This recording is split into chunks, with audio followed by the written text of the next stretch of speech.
Good evening, everyone. This is the Urbana Community Development Commission, and we're having a special meeting. It's called a special meeting this evening because it's not at our normal time of the month. We'll start with our meeting, and the meeting is now called to order, and we'll proceed with roll call. Fred Cobb. Here. Janice Bankston. Here. Chris Diana. George Francis. Teresa Michelson. Here. Jerry Moreland. Here. Brad Roof. Here. Ann Silvis. Here. Dennis Fedoni. Here. We do have a quorum. Thank you. Okay, next on our agenda is approval of minutes from June the 28th, 2011. So we'll take a moment to refresh our earlier reading of the minutes, and after which I'll entertain a motion for approval or modifications.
Good evening, Chris. Yeah, we're reviewing minutes right now, so.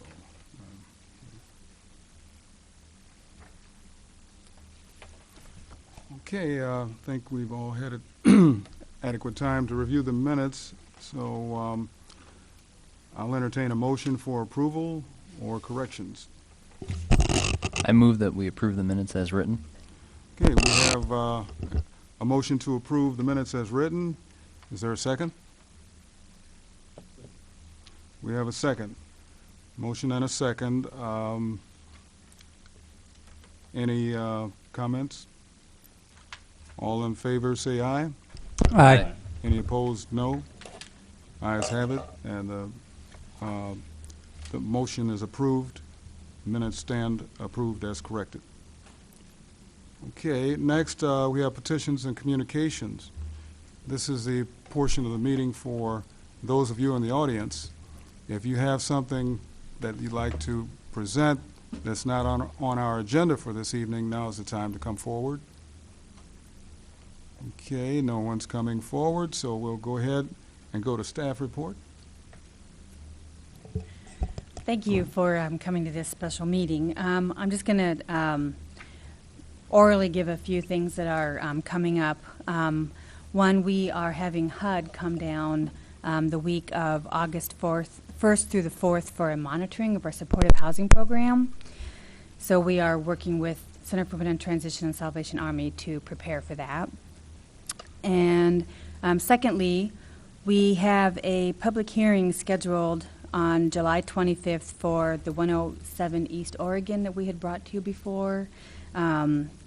So we're having a public hearing on that before the council meeting, if there's a council meeting that night. And then lastly, I just wanted to mention that we have a couple of interns in our department, in our division, Kate Nessie and Melissa Pagnon. They are helping us out with items that we need to get done, filing and logging information, and they've been a big help for us. So I just briefly wanted to give you information, and then we can move on.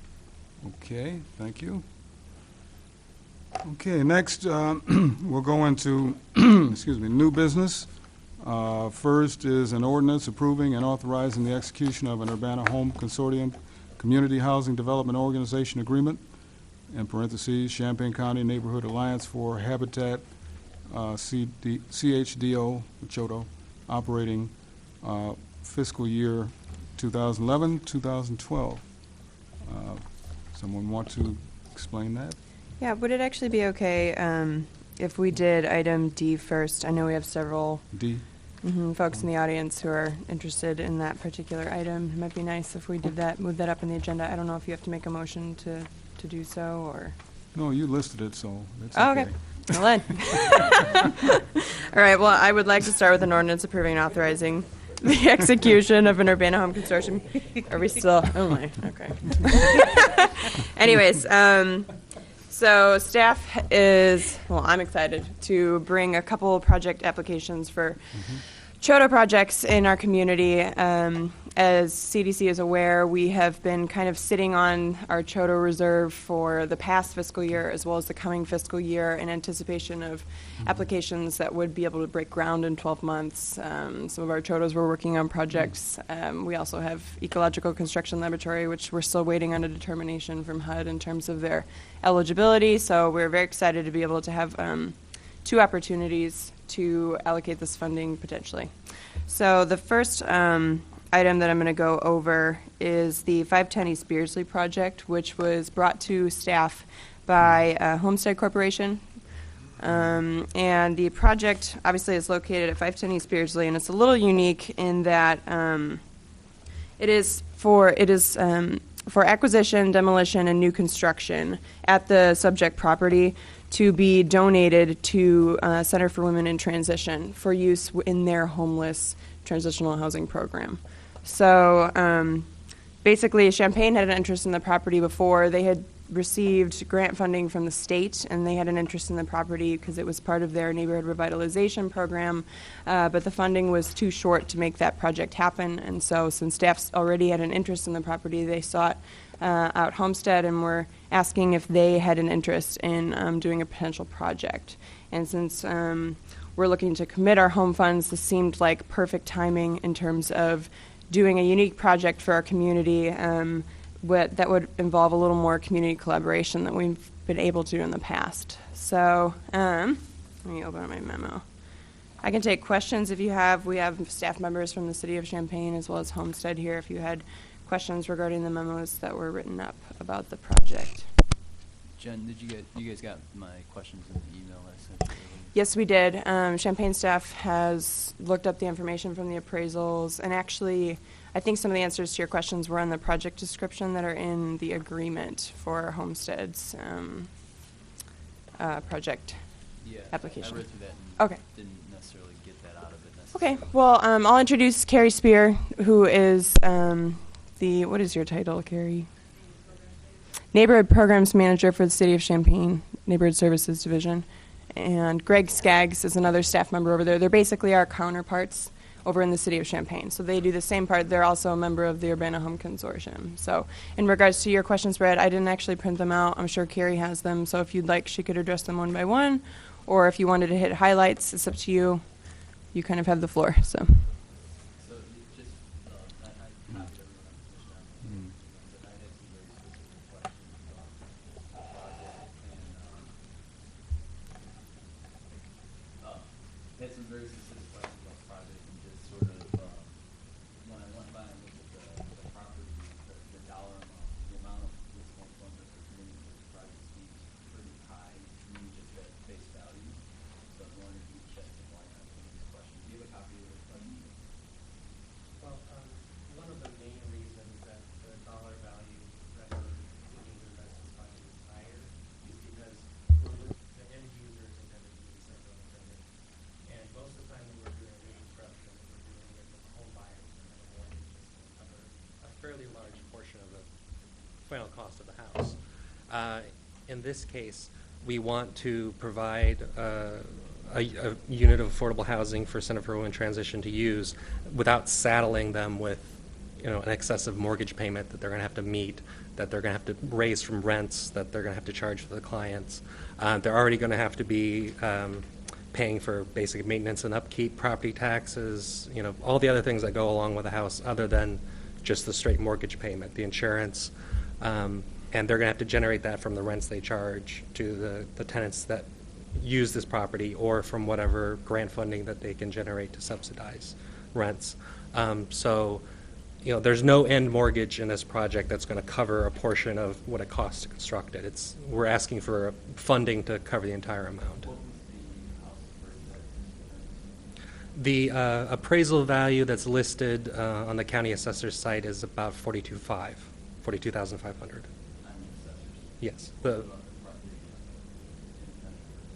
I'm not sure about the independent appraisal. The city of Champaign had one done, and it's comparable to that.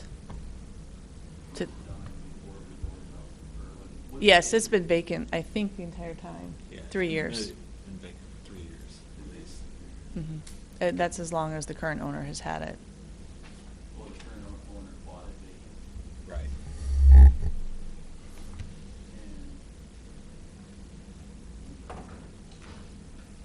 is it in the process of, are there liens being levied against the property for upkeep, or is it in violation of safety codes that it stands right now? The current owner is keeping it mowed.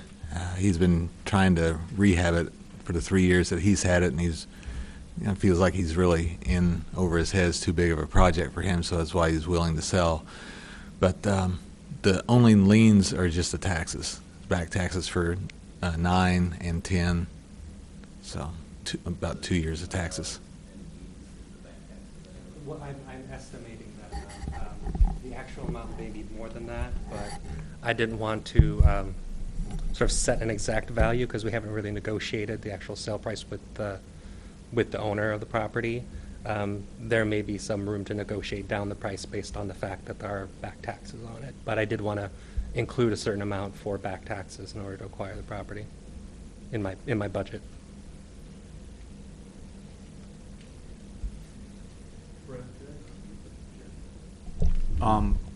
Back taxes are an exact amount. They don't have to be estimated. If you were Well, on the assessor's site for the assessor's value, you can pull the taxes off the same thing. No, I understand that. Right. I think the current year's taxes have not been paid yet, but it's still sort of in the period where they can be paid. I didn't want to necessarily budget the entire back tax amount for us to pay off on it, you know, Okay. since we have not negotiated a final sale price. Okay, so the taxes that are in arrears then, is Yeah. that Yes. 2010 and 9? Yeah, 2010 and 2009. Okay, and then there And will that- also be 2011 taxes. Yeah, but if we acquired the property, we would probably take over that payment. Even though you're acquiring the property in the middle of the year? Yeah. That's a rather odd real estate transaction. It'll follow, I'm assuming, the same process that any real estate transaction. Well- Whatever months it falls into, that'll be calculated at the closing. Okay, so you would be paying the 2011 taxes then? for There the would date of probably be closing. some credit for whatever portion of the Right. year we didn't own the property, Right. but we would be the ones that actually pay the tax. Yeah, you'll actually pay Yeah. them, but Yeah. the amount will be Be figured adjusted, in. yes. Okay, then my other question, and I don't mean to take up more time, but is regard to pricing. The person who owns it right now purchased it for what? I believe on the assessed site I just looked at, it's 42,000. Right. And that was 3 years ago. Correct. Okay. So it mentioned here that the city of Champaign had negotiated a price of 42.5. At what time was that negotiated? I mean, now or then, or what? It's been in the last year. Okay.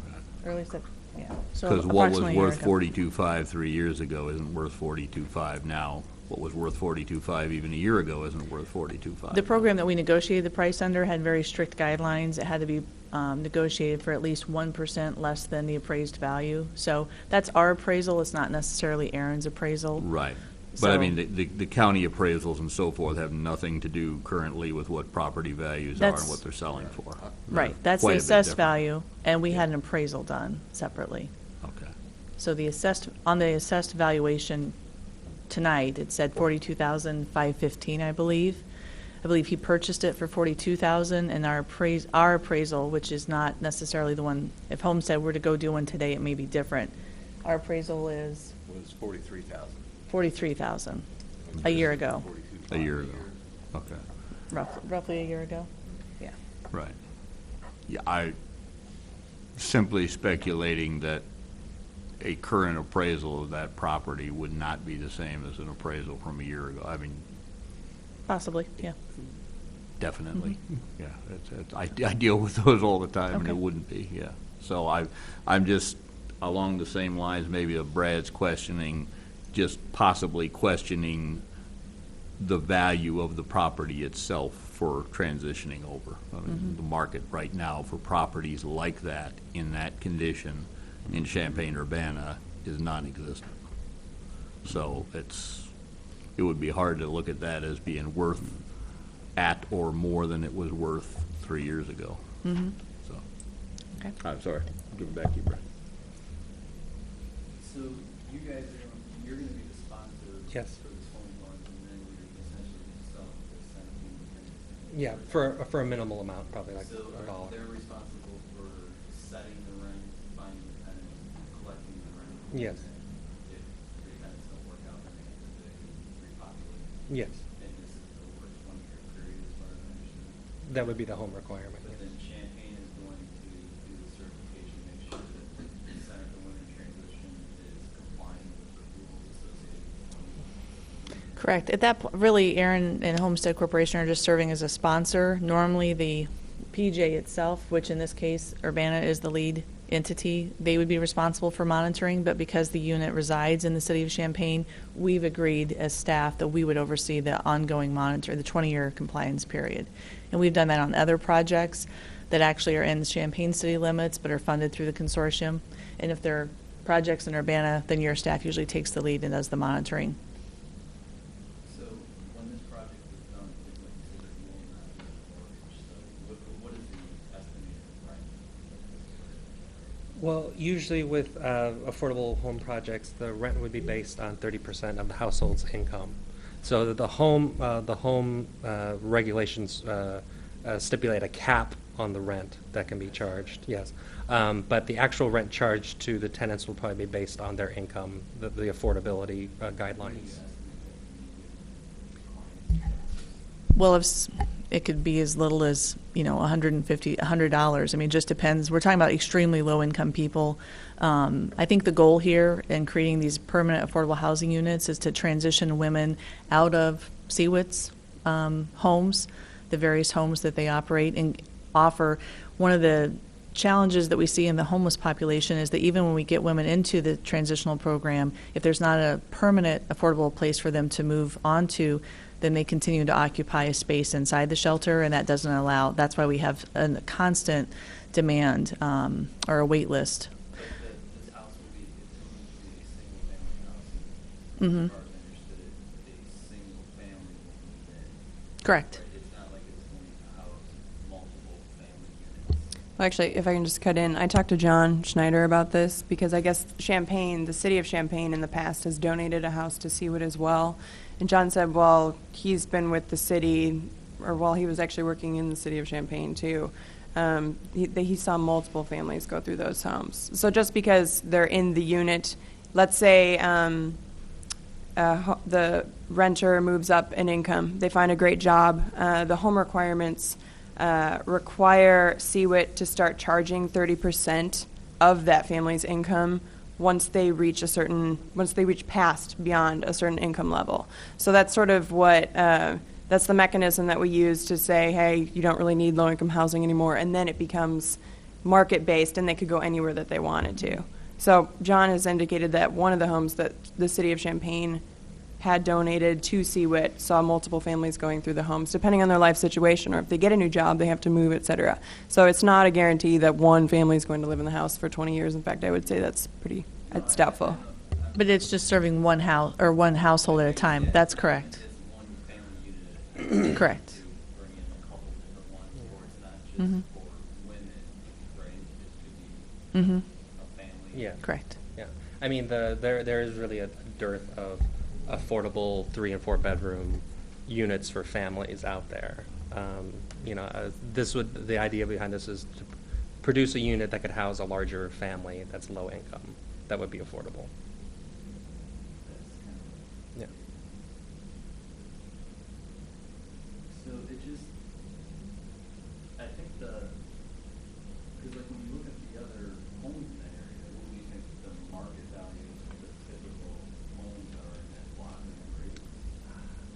I don't know what's typical. I don't know what's typical in that area, but we did build 3 homes in that neighborhood, in 08, 09, and we sold those homes, I think, for between 110 and 115,000. And the last time I checked the assessor's website, the values that they had listed, the estimated market values were about in that range for those homes. I don't know what's common for the neighborhood. Yeah. I would call the range roughly like 40 to 75K, 85K, something like that. Of a lot of the existing housing stock. Yeah. And it's a tough pill to swallow because essentially we're talking about dumping $200,000 into this one home for potentially one family. And I know it's going to be more families over 20 years, but that's quite a bit of money. If I could answer that too, I'd like to point out that this is just one project in the greater Douglas Park neighborhood in the city of Champaign. This actually, so as you were driving by, you probably saw Taylor Thomas, Douglas Square, Oakwood Trace, and all of those are projects that the city has to invest money. We've actually, as far as I know, we've only seen one new construction project in this greater neighborhood. I'm talking all the way down to Washington Street in the last 10 years. I mean, as long as I've been in the city, almost 12 years. The one across from it, we've seen one privately constructed home. So overall, what we continue to see is that the city must invest heavily. We typically must invest more than what the house will be appraised for at the end. So what Aaron was just speaking of as far as his projects, the new construction, those were costing, was it 135 to 150? Right, 150. 150. It cost us, and this was how many years ago we finished? A couple years ago. It cost us $150,000 to build them. They appraised 110 to 115, but the home buyer could only afford 80. And this is the reality that we face in our targeted neighborhoods that we're trying to turn around. So, yes, we are putting a lot of public investment in, but without that public investment, in this particular neighborhood, starting back with the Martin Luther King subdivision, which is 20 years old now, it still requires a lot of city assistance and community development action. So I think in this one, the other thing I want to focus on is that it's not just one family that we're helping. We're helping an entire nonprofit organization. We're all hearing about the reality of our homeless shelters and the state funding issue. Their funding is being cut. With our partnership with CWIT, this is one house, but we've actually partnered with them to give them several houses in a similar situation than this through that NSP funding that you heard about, that we've actually, this was the last project on our list, and we didn't have quite enough money to make it go through IDA, through NSP. But the reality is that we're going to give each of those homes to them for $1. They will generate rent. The first goal is to pay for obviously their maintenance and the ongoing case management.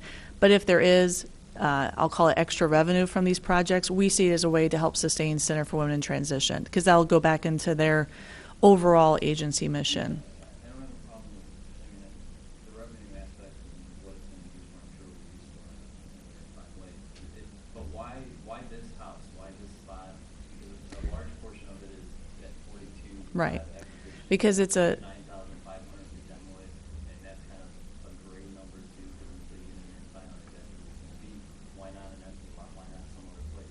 Because this Douglas Park area specifically, we've had 3 Habitat homes. We have 3 Douglas homestead infill projects.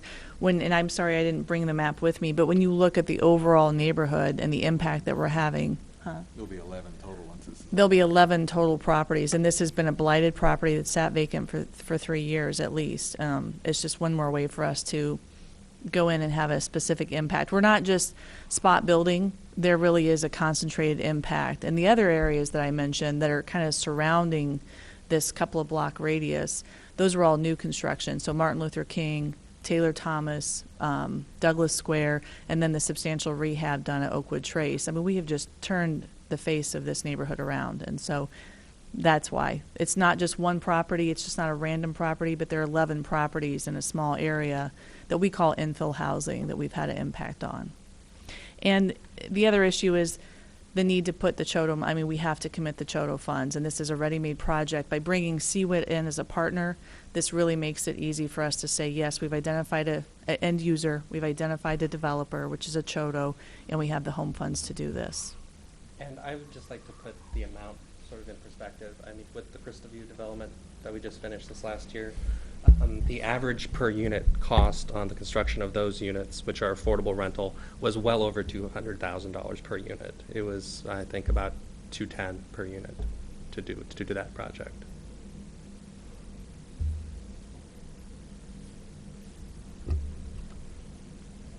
Go ahead. I appreciate my fellow commissioners watching over the economics of this, Brad and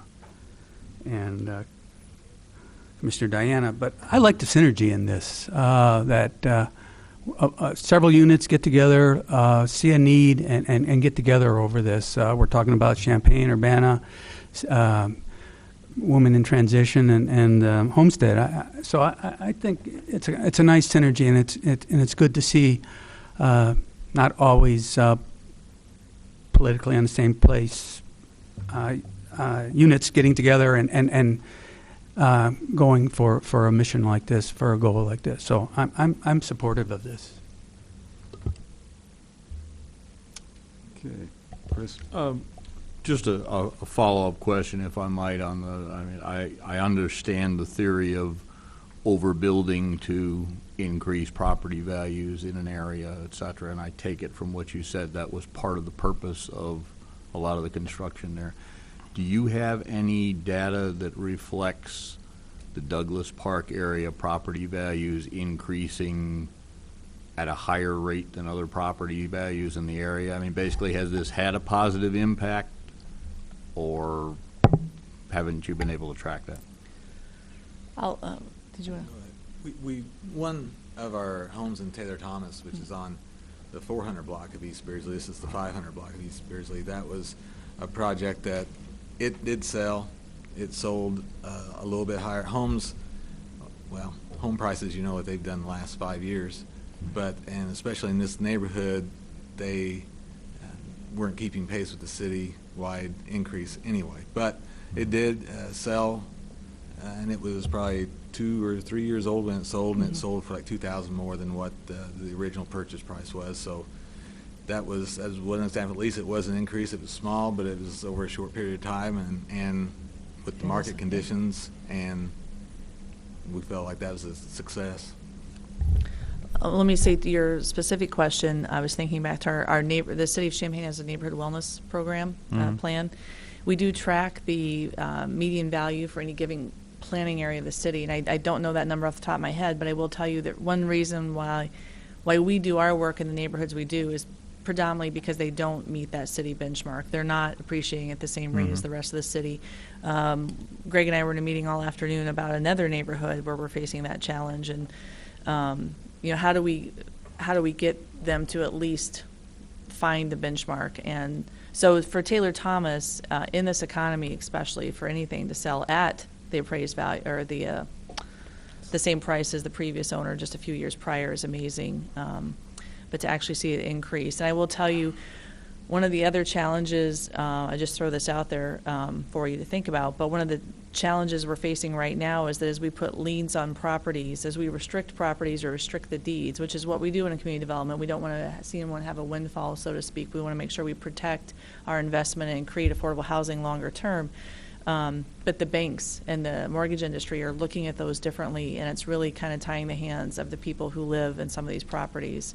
And so that's a new challenge that we face, that it used to be how the appraisers looked at your subsidy. So when we're giving money to Homestead for development, and then we give down payment assistance to the home buyer, how does the appraiser view that when they assess the value?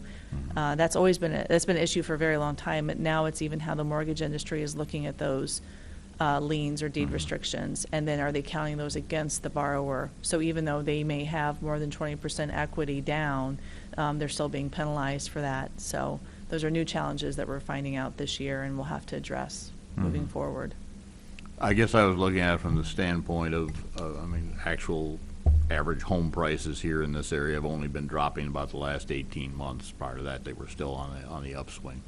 But in a targeted area like that, one would expect the houses that are built to resell for more than they sold for originally, because the initial sale was discounted 20–40% over the actual true value of that construction.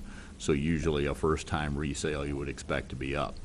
But if the purpose of overbuilding is to increase the other property values, I'm talking about the rest of the homes, the rest of the 510 Beardsleys in that neighborhood. And that's what I was wondering, if you had any data on Not those yet. increasing in value, or if it's still a blighted neighborhood, is I the think once program we accomplishing finish, it? once we finish the project that we're on right now, which is the NSP, as we wrap that up, I think we'll do that. We'll be doing that type of analysis, partly as part of our neighborhood planning, our neighborhood wellness plan, but also just so we can close out that project and see what kind of impact we've had. But I don't have those numbers tonight.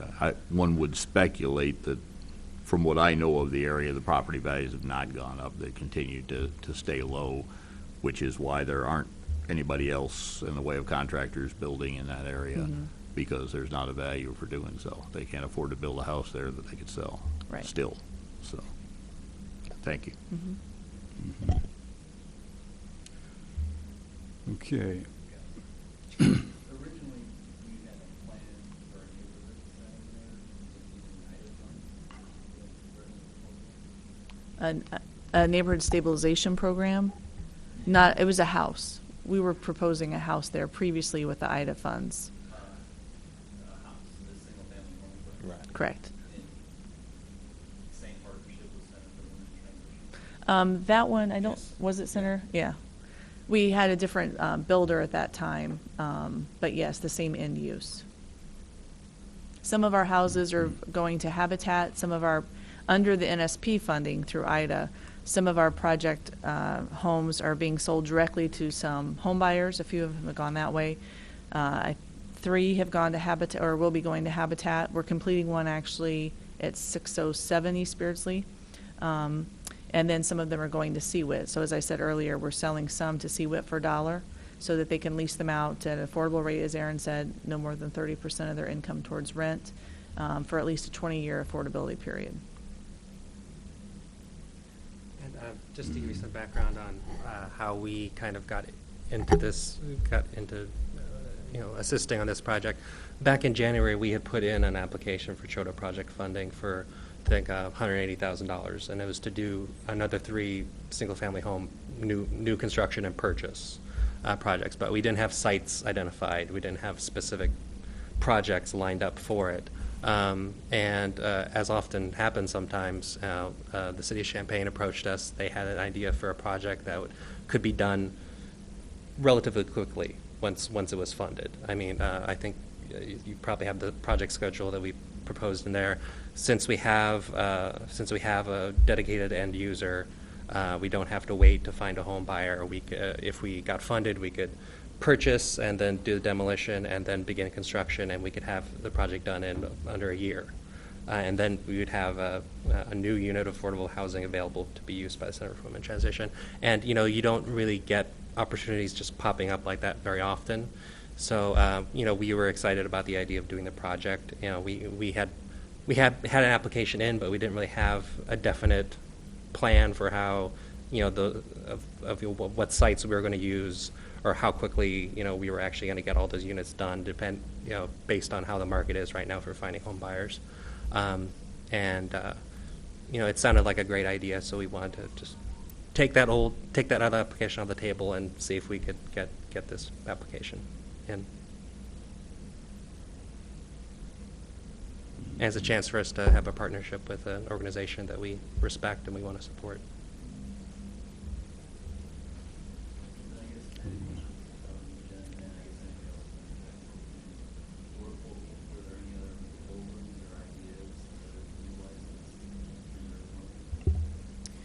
Well, like Aaron just mentioned, they did turn in the application for $180,000 for 3 homes, but we've really been in a bit of dire straits in terms of spending our money quickly. Homestead, if you'll recall, we just passed the amendments to 2 contracts that they're currently under for the construction of now 3 homes, 2 of which are about to be started. They're underway at 1107 and 1109 North Gregory, and then the other lot still hasn't been identified.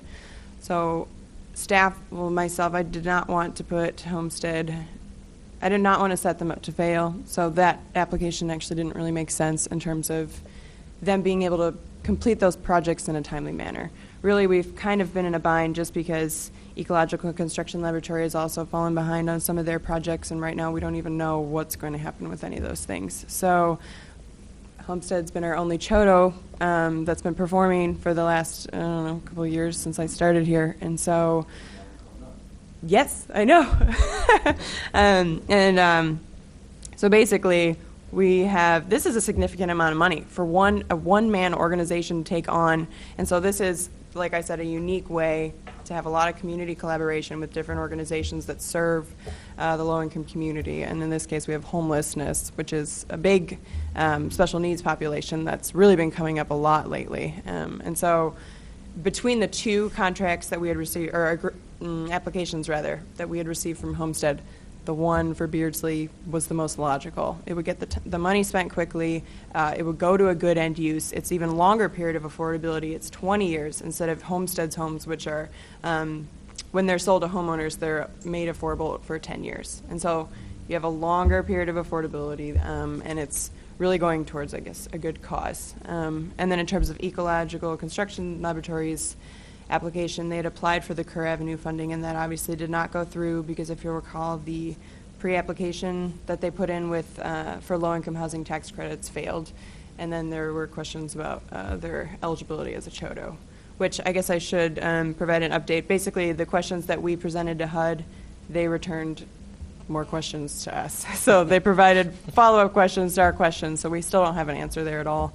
And when I consulted with John on that issue, he said it could take anywhere from 3 months and beyond, because they have to consult with their attorneys, who might have to consult with Washington, D.C., and it's just, yeah, a little bit of back and forth. So considering the timeliness issues that we've been having, and I guess the fact that I feel good that this has been sort of a long-standing initiative on the City of Champaign side, the fact that they're willing to take on some of the monitoring, which, considering we're down a staff person, is a big deal.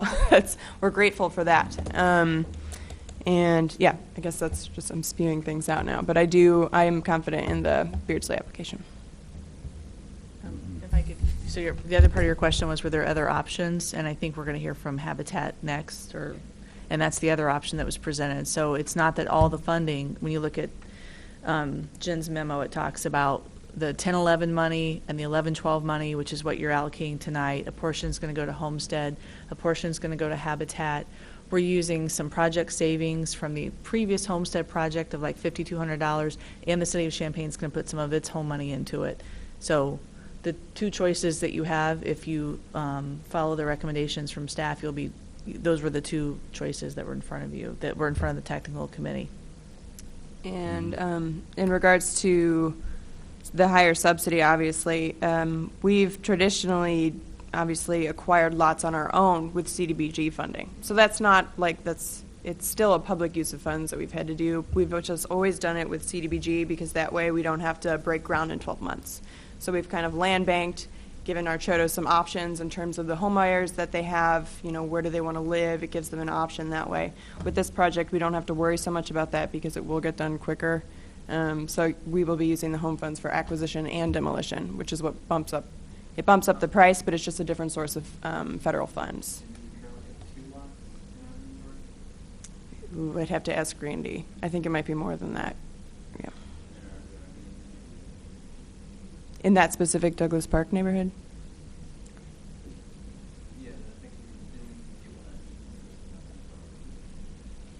Well, we have 2 properties on Eads that we're right now preparing to develop.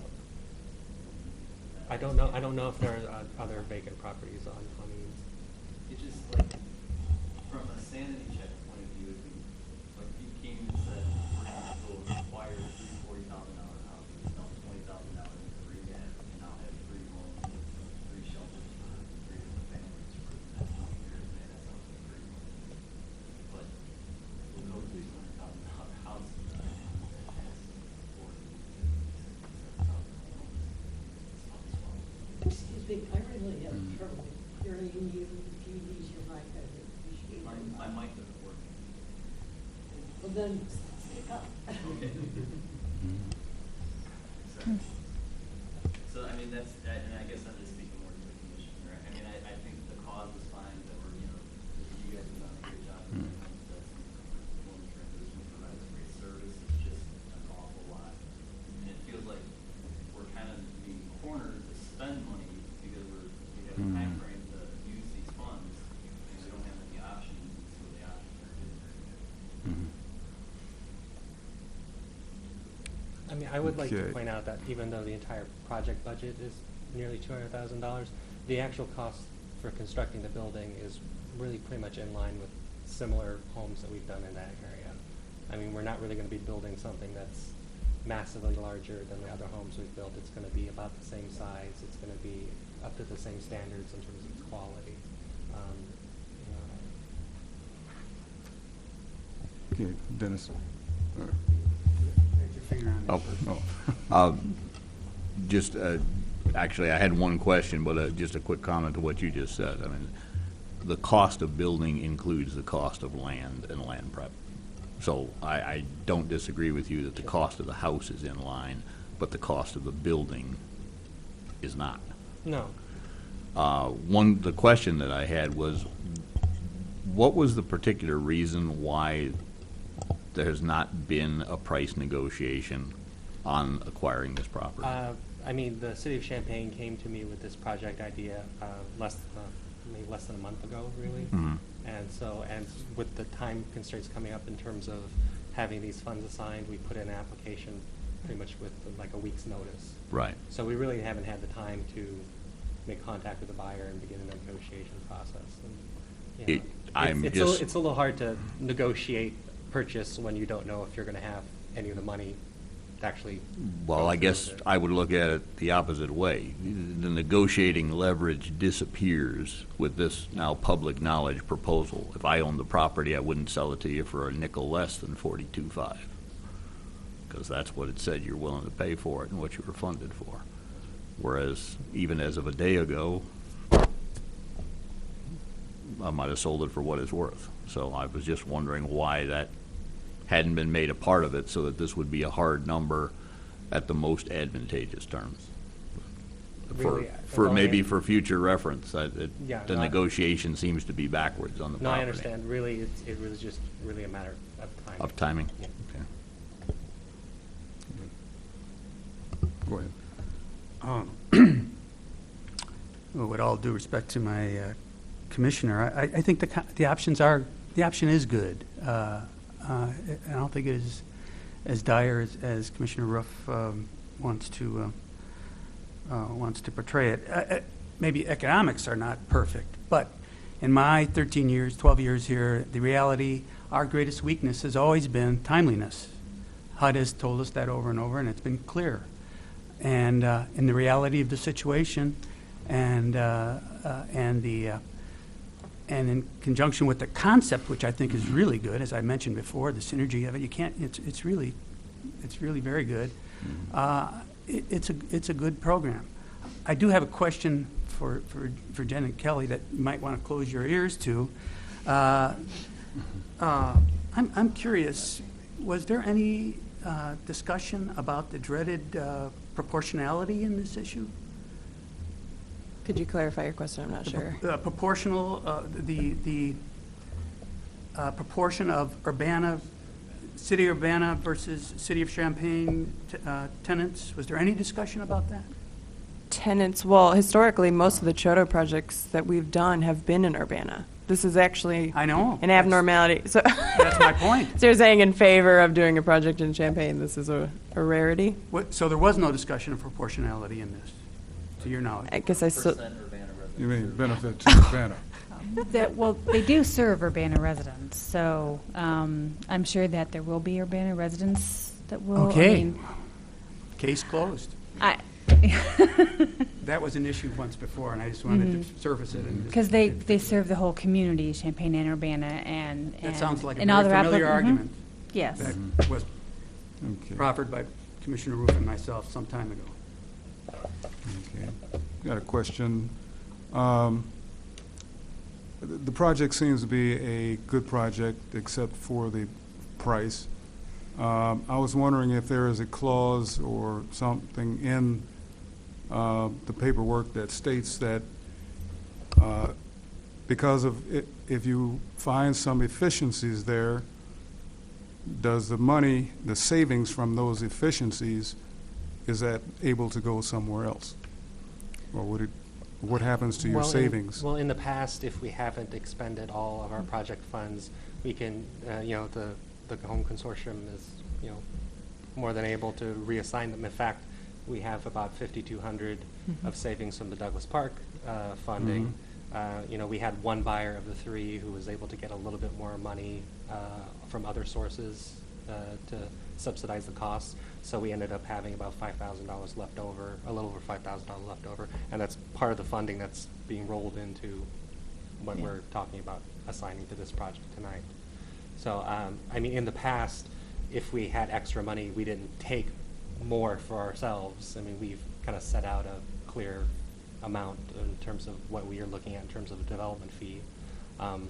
If a project ends up being more expensive than we thought, we usually have to take it out of our end of whatever we're going to get. So we don't really get to keep, any savings we get.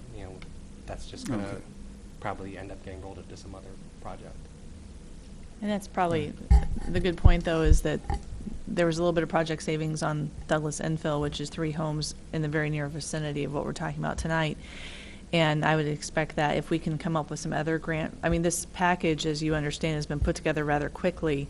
But if we are able to land other grants or find other revenue sources, absolutely. The good thing about working with the Choto is that their goal is affordable housing, so they want to keep pushing that money forward, too, to the next project. So we all have the same goal in mind. If we can save a little bit on 510 East Beardsley, then we'll put it on the next project, whether it be in Champaign or Urbana, I don't know. But we'll create another unit from that. And that's how we came to you tonight, is because with the Champaign NSP money, we thought we had a set project schedule.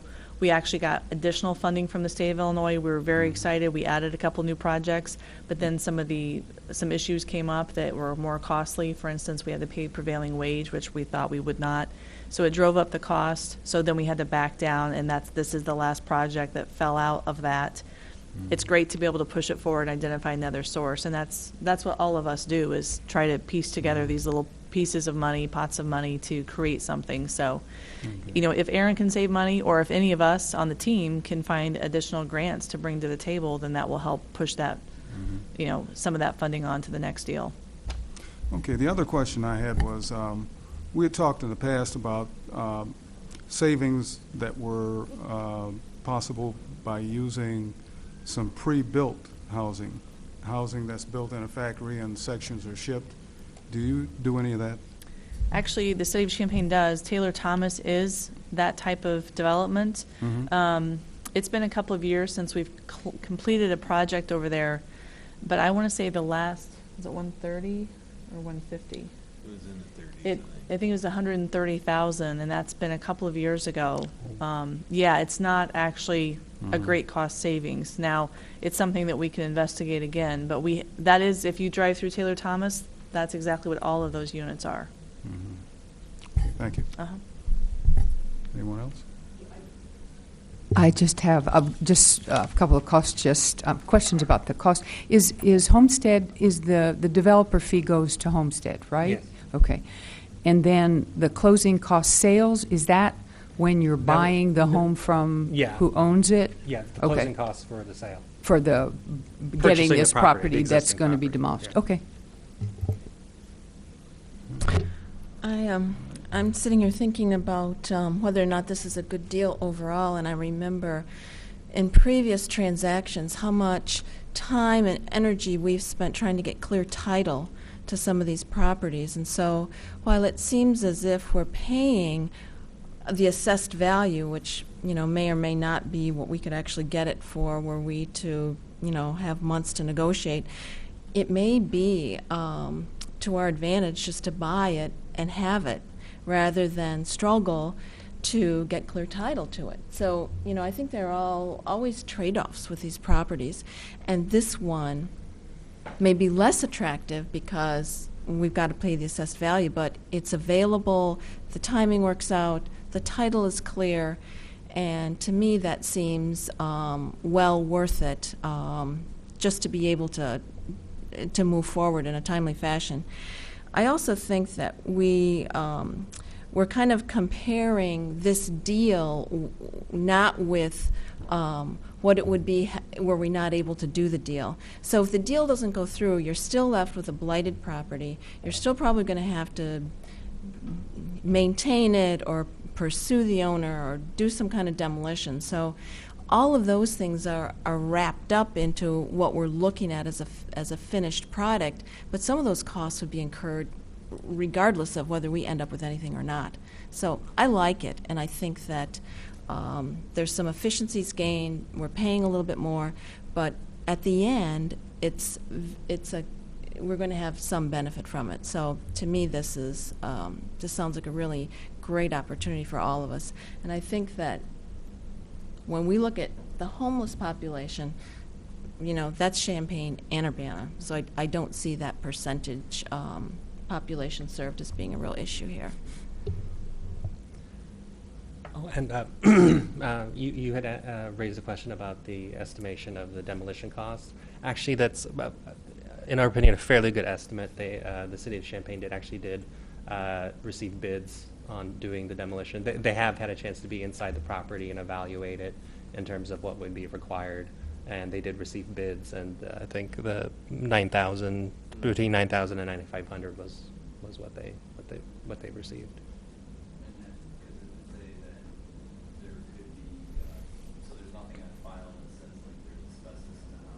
Well, Greg can answer that. Yes, there was.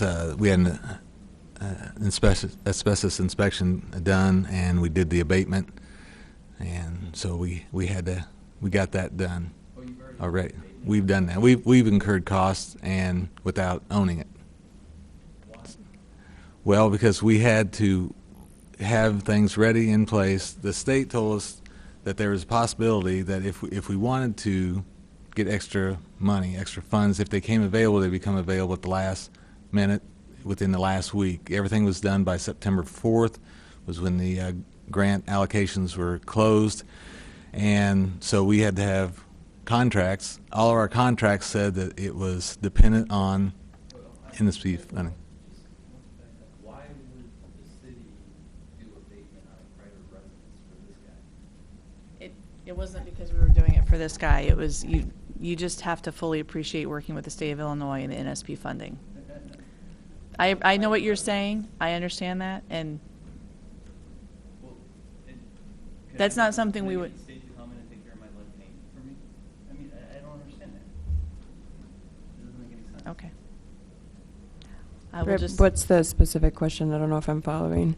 Well, because in the original proposal, it said $9,500 for the estimate for the demolition, but it said there might be some things on record with the city of Champaign saying that there might be additional measures need to be taken. So I wasn't sure that $9,500 was a firm number.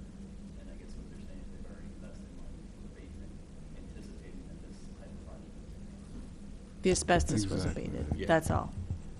And the bids that we received were as the condition is now, with the asbestos abated. Removed. So it's just a straight demolition at this point. Yeah, I'm just curious, like, is that standard practice to? No, sir. It's not something we would normally do. This was really specific to the situation with the NSP funds that were available, since there was not a direct allocation of NSP funds to Champaign Why Urbana. was anything done, why is this abnormal, this project? The fund source. No, Mm-hmm. why would, you normally wouldn't go in and abate something until you actually acquired the property? It was the timing of what Ida was asking for. We had to have it cleared, the environmental work done, and have the project ready to go. It's what we were. And we had identified a certain number of projects, this being one of them, and then at the end, when this is all done, we don't have enough funding due to the other costs, like, as I said, prevailing wage was then determined that we would have to pay prevailing wage. We determined Davis-Bacon, which is the federal requirement, would not be required. The state came in and said we'd had to pay state prevailing wage. So at that point, we had to cut one project. This was the project that we cut. Brad, if I may, I think it was a calculated gamble based on the reasonable assumption that funds were coming, but to some degree, it was a reasonable gamble. That's Would a you nice agree? way to sum it up. Yeah. Also, could I say, with the NSP, weren't there certain regulations that's like stricter than other requirements, and you had to have things in a row before the funding? Is that correct? Yes. You know, so that's why they did some certain things that might have been not normally done because of the requirements for the NSP money. It just seems really weird that you would, Yeah. that the city would go in and do a private residence and abate something on a private residence before you have ownership Yes. of that property in anticipation of acquiring that property. That seems really backwards. I think it's even more bizarre that the state required them to do that to get the I grant, think they probably required right? I mean, I would not pin the city of Champaign for that. They were following the terms that were required in order to obtain the grant funding. maybe that's just Okay. for property, so maybe they assume that you already acquired the property. Okay. is how I would- Janice? I'd like to call for the question. Okay. We've talked about this quite a bit, and we are supposed to make a recommendation or not to City Council as to whether to approve this or recommend this to City Council for approval. So, after talking about it for a while, I think it's reasonable to go ahead and do that right now. So, I'd like Dennis? to make a motion that we forward the ordinance approving the agreement as written. is there a second? Okay, we have a motion and a second to forward this to City Council with a recommendation for approval. All in favor, say aye. Aye. Any opposed, no. No. Okay, ayes have it, and the motion carries. Thank you. Okay, thank you very much. We have one other thing here for Homestead. Do you want me to stay? Okay. You want to adjust our listing of items so that we can deal with that now? Or- I guess, should we take That would be Neighborhood number- Alliance's project application before we move on with the Chodo funding? I guess it makes sense to take the Chodo operating together, Okay. and then the project funding applications as, kind of in conjunction. So I guess, Aaron, if I could have you move, and we'll bring up Beverly Huffman, Executive Director of the recently, hopefully soon to be certified Champaign County Neighborhood Alliance for Habitat. So that's still going through council. I believe next week is the final vote on that one. So if the commissioners will recall, we received a Chodo certification and project application from Neighborhood Alliance back in January of this year. And it was for a affordable homeownership program. And Neighborhood Alliance had applied for $314,000 of funding to build 9 homes. And this was before we'd kind of really gotten into the certification process. So it took a long time to get through that. You've heard my updates and announcements this entire year, and we're finally there. And when we had gotten the word that Neighborhood Alliance had received their 501c3, which was that last piece of the puzzle, staff requested that Neighborhood Alliance submit a modified application to reflect just one program year's worth of funding. The original application that they had turned in January was actually for 2 program years funding, and we really needed to project what they could get done in a reasonable time frame for that first year, and that obviously relates back to the timeliness issues that we've been talking about tonight. So Beverly submitted on behalf of Neighborhood Alliance a updated or modified application, and actually there's a letter in your packets. She included, it's at the very back, last 3 pages. So there's a cover letter, as well as a pro forma that she drew up and a schedule for what they thought they could get done. So staff met with Beverly to kind of discuss, what that would look like, what kind of subsidy they were going to need, whether it be development or gap financing, direct home buyer subsidy, et cetera. And then we also had our CHOTOs present to the Home Technical Committee, and so both of these projects were brought forth to the Home Technical Committee. And in that meeting, we decided that it did sound reasonable, based on what Beverly presented, that they could construct 4 homes to this build season, and then at least start 2 for next summer's build season. And based on the pro forma, as well as the original application, deliberation amongst the Home Technical Committee members, a $35,000 unit subsidy seemed reasonable, and that was based on the pro forma in terms of what it would cost for them to build the house, and then what it would cost us to fill that gap between the sales price and the actual cost of construction.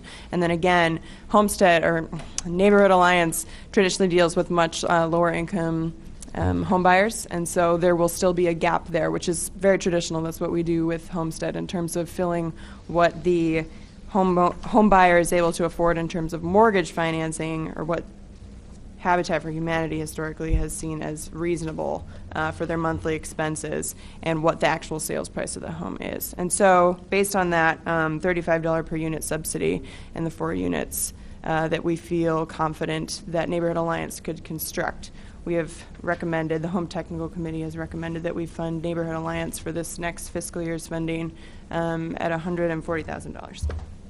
So I can take any questions, and obviously we have Beverly here to help us out too.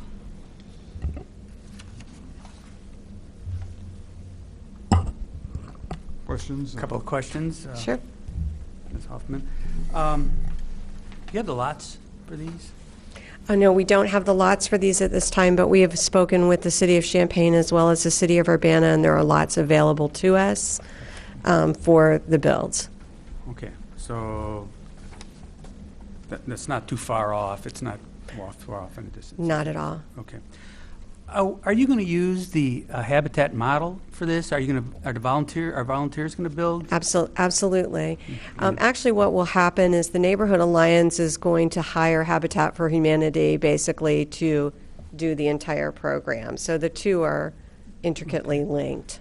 Now, Mr. Smith, I think, told us a month ago or several weeks, well, I mean, probably it was last week, these meetings come so fast, that it was $92 a square foot for his. How much per square foot will these cost? Do you have any notion about that? I've never done that math. But the 3-bedroom home is 1,100 square feet, and I believe that we were at 88,000. I don't have that paper in front of me for our cost to build, and the 4-bedroom is a 1,200 square foot, and we were at 96,000. Is that correct, Jen? I think 94,000. So it'll be under $100 a square foot. I can't do that math in my head. I'm sorry. Okay. Well, I guess I'd like to know that number at somewhere. I mean, that's Absolutely. not going to be specific to my vote, but I'd be just curious as to comparing the two. Presuming I was right with that number, Mr. Smith. I don't know. Yeah. I'm curious It's a great about question. I just have never done that calculation, frankly. But Jen has the. Is it 80? I think it's $80 a square foot, correct? If it's $88,000 to build a 1,100 and $1,100 or 1,100 square feet, yeah. Math. Math in public. Well, let me say that if it is $88 a square feet, it's kind of high, given that you're using volunteer labor and recycling materials. Yeah, our operating costs at this time are fairly high, given the number of houses that we're building. And so when you start looking at our expansion, because the idea behind this is we really want to expand the number of families that we can help. And so when we look at our operating, and when I say our, kind of mixing Neighborhood Alliance and Habitat. So The operating expenses for right now for Habitat are just over $300,000. And so, and those are stable. That's not something that's going to increase a great deal. It'll increase some as we increase our capacity. For example, we have a part-time volunteer coordinator right now that will probably need to go to full-time.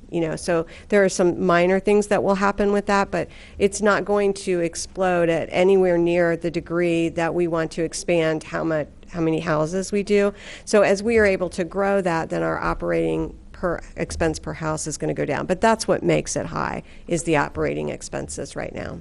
Because of course, we do our fundraising as well, because even with the funding that we're asking for, the rest of those funds are going to be raised by Habitat in order to cover the additional costs of doing the houses.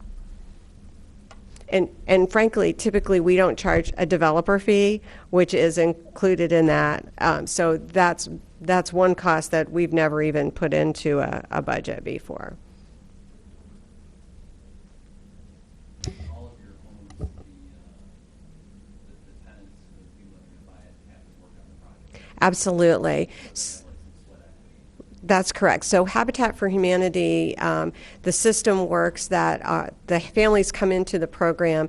First, they have to perform 200 hours of sweat equity prior to the build for each adult that's going to be in the home and on the mortgage. So for a single family, it's 200, a husband, wife is going to be 400 hours. And once they do that, then they're eligible to actually have a house built for them. We typically build using 16 volunteer build days, and so we require them to be there the equivalent of half of those days, which comes out to about 64 hours on the build. So they are always involved prior to their own build, working in our Restore as well as on other builds and fundraising activities, and then once we start building, they are involved in our build, absolutely. And most of them are out there more than what they're required to be, but that's our requirement, is half of the build days. Sometimes with jobs and kids and all of that, you can't get them out there absolutely every Saturday. But Okay. I would just say we're really excited about this because we've been working very hard to increase our capacity. And this is an opportunity for us to really increase our capacity over the next couple of years to help many more families in our area.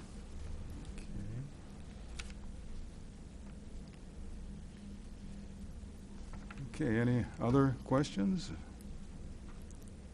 If not, thank you very much. Thank you. Very good project. Okay, anything from staff? If not, I'll entertain a motion.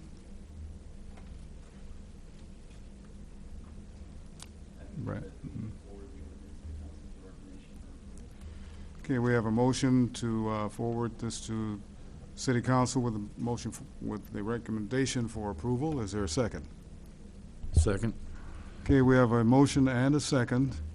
Any further questions? If not, all in favor say aye. Aye. Any opposed, no. Ayes have it, and the motion carries. Okay, Jen, what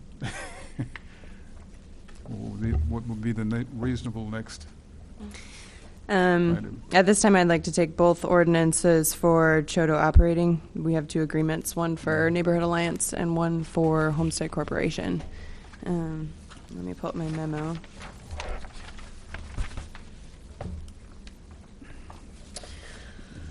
Okay, so we received operating fund applications from both of these organizations, and Homestead's obviously been a certified Choto for many years, and we have historically supported their efforts to capacity building and provision of affordable housing with our Choto projects that they're willing to take on. Last year's allocation to Homestead was $22,500.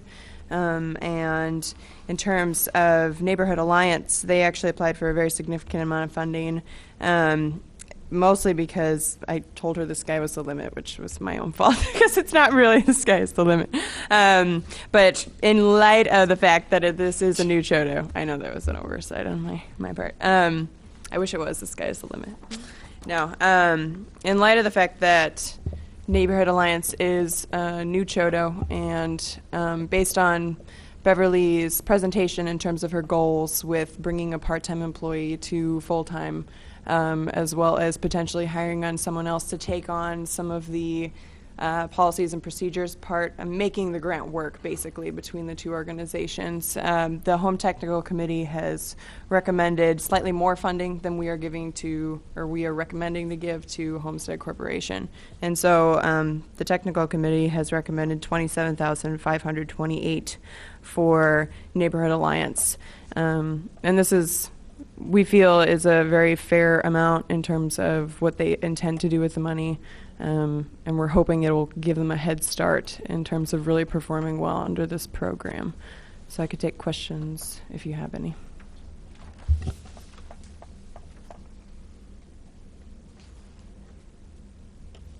Commissioners, questions?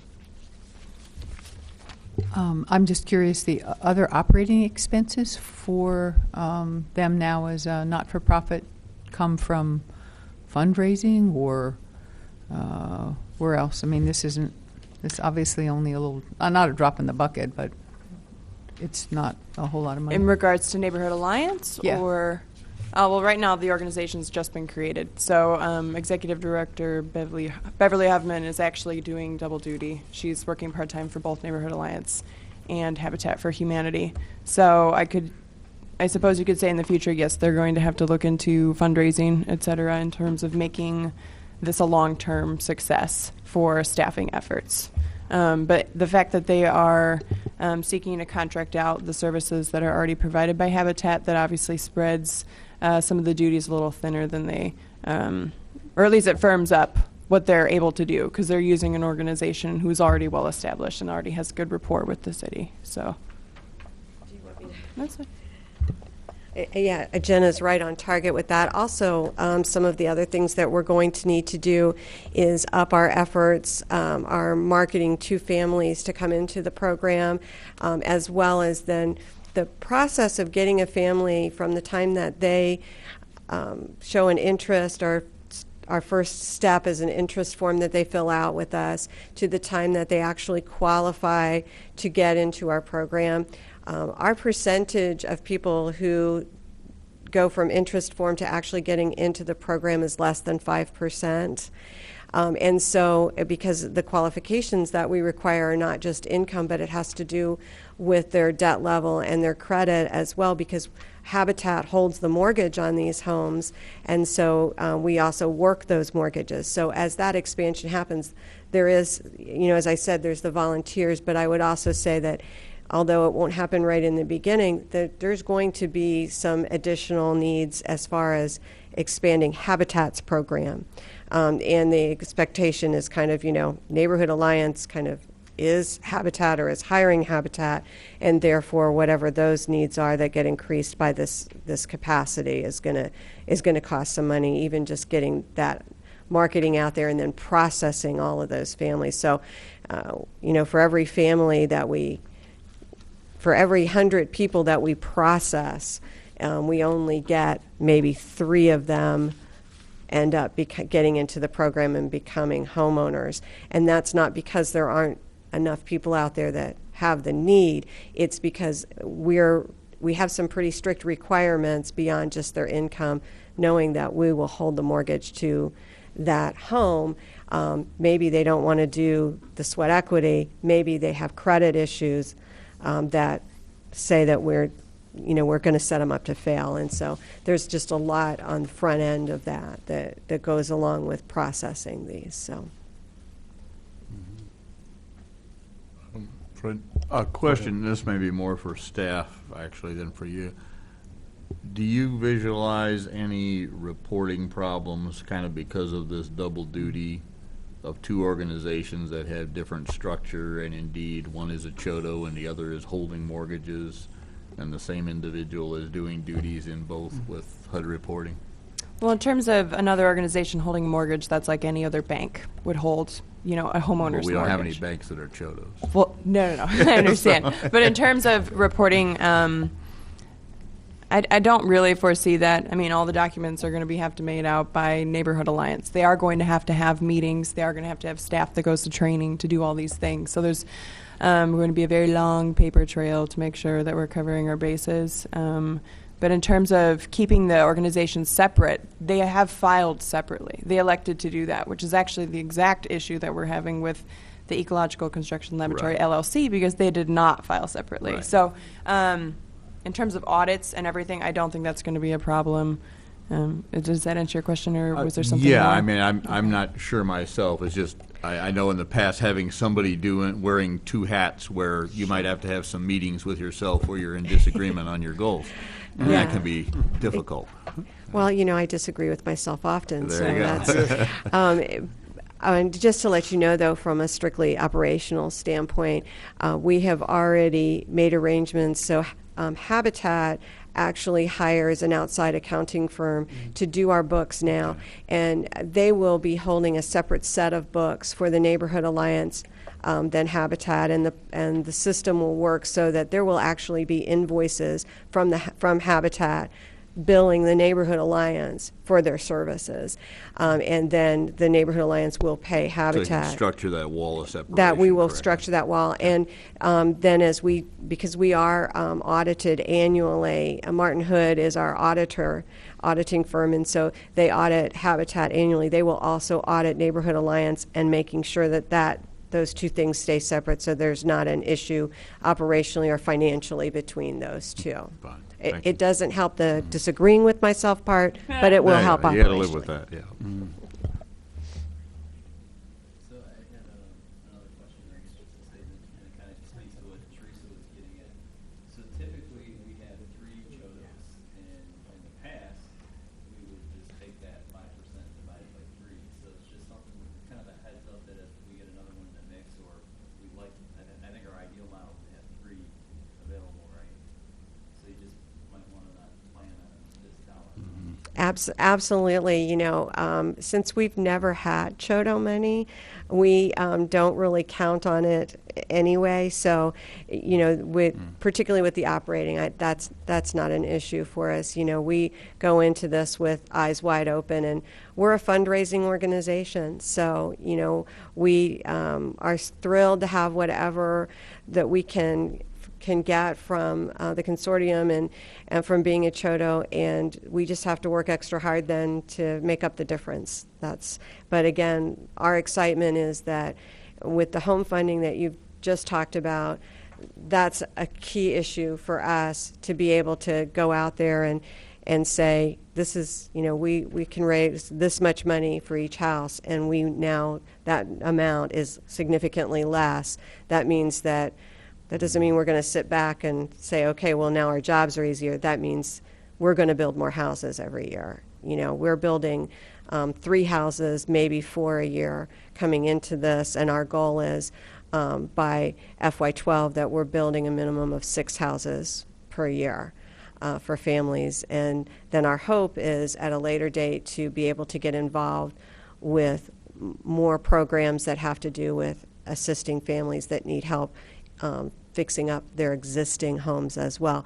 But we kind of got to get this expansion under our belt before we go down that road. But this money is what will help us take the next step in our long-term plan. Is that unallocated 11.5, is that equal? Yes, I was actually about to do a little housekeeping. So we, if you will recall, had reserved $11,537 to actually our new CHODO last year. Since they did not become certified for that year, we decided it didn't make much sense to give them the old money, I guess, in terms of operating for that year. So what we are recommending is to sort of carry forward that 11,537 and make it for Ecological Construction Laboratory. We haven't technically allocated it. We don't know if we can. We'd have to come back and let you guys know if we had when we have a final determination on that. But as of right now, Ecolab has $19,302 of the previous year's funding that they have not spent in operating. And so it seemed fair moving forward, especially since they have not had an executive director since, I believe, January of this year, to reserve a small portion just in case. We don't want to kind of cut them off at the knees. If they do get back in the game, we don't want to set them up to fail. So if they don't get Chodo status, then that 19,000 plus whatever needs to come back to the funding pool? Yes, and actually the Chodo operating is an entirely elective funding source. So we could turn that into project funds down the road if there wasn't a need for operating. And that same thing goes for the 11,537. And so that was also discussed at the Home Technical Committee meeting. It just depends on what's presented. And you're right, if Ecological Construction Laboratory does not receive Chodo status, then we'd really have to look back at that funding and decide what the best use of it would be. So.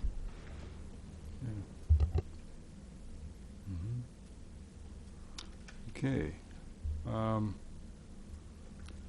Okay, getting back to Habitat and this issue, I guess we are all of the opinion that it's, it's two, that these are good uses of the money, I believe. So I will entertain a motion for approval. I move we forward the ordinances to the City Council with a recommendation for approval as written. Is there a second? Second.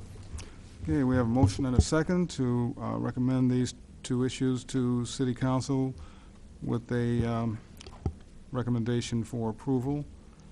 Any further questions, comments? All in favor say aye. Aye. Any opposed, no. Ayes have it. The motion's approved. Thank you very much. Okay, that exhausts our agenda for this evening. Do you have anything else, Jen, Kelly? Okay, commissioners, thank you very much. Meeting is now adjourned.